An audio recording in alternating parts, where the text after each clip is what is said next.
Le rôle du facilitateur est de faciliter l'émergence de solutions par un collectif, par l'intelligence collective. Le facilitateur n'apporte pas de solution, il accompagne le groupe à avancer vers la solution. Le plus souvent, les missions du facilitateur sont de réussir des défis stratégiques, d'accompagner les décideurs à prendre de bonnes décisions et très souvent d'apporter des solutions innovantes aux entreprises.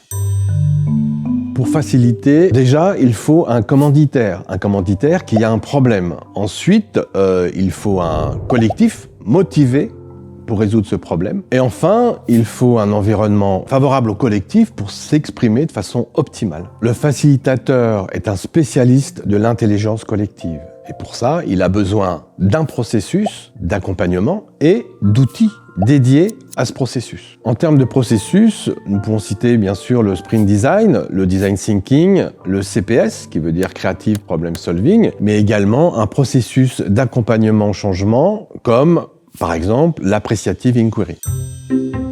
Un bon facilitateur crée un climat favorable à l'intelligence collective, à la collaboration et à la créativité à travers ses techniques d'animation et sa posture de facilitateur. Pour cela, il doit s'appuyer sur ses compétences comportementales ou aussi appelées soft skills et notamment ses compétences intrapersonnelles et ses compétences interrelationnelles. Le facilitateur excelle dans la valorisation des compétences personnelles et collectives.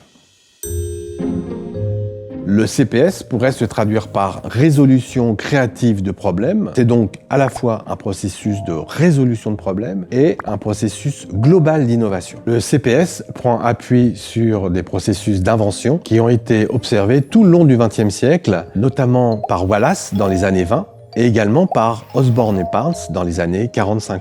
Le CPS est structuré autour de 3 phases. La première phase est la phase d'investigation, c'est-à-dire investiguer le problème, bien identifier le problème. La seconde phase est la phase d'idéation, c'est l'émergence d'un très grand nombre d'idées afin d'aboutir à une solution. Enfin, la troisième phase, qui est la phase de prototypage, c'est-à-dire de structurer la solution afin de bien passer à l'action. À chacune des phases du processus, on utilise des outils dédiés tant à la divergence qu'à la convergence. Diverger pour obtenir un très grand nombre d'idées et convergence pour aboutir à des options créatives et pertinentes. Dans la prochaine vidéo du laptop, nous parlerons des différentes étapes de la facilitation.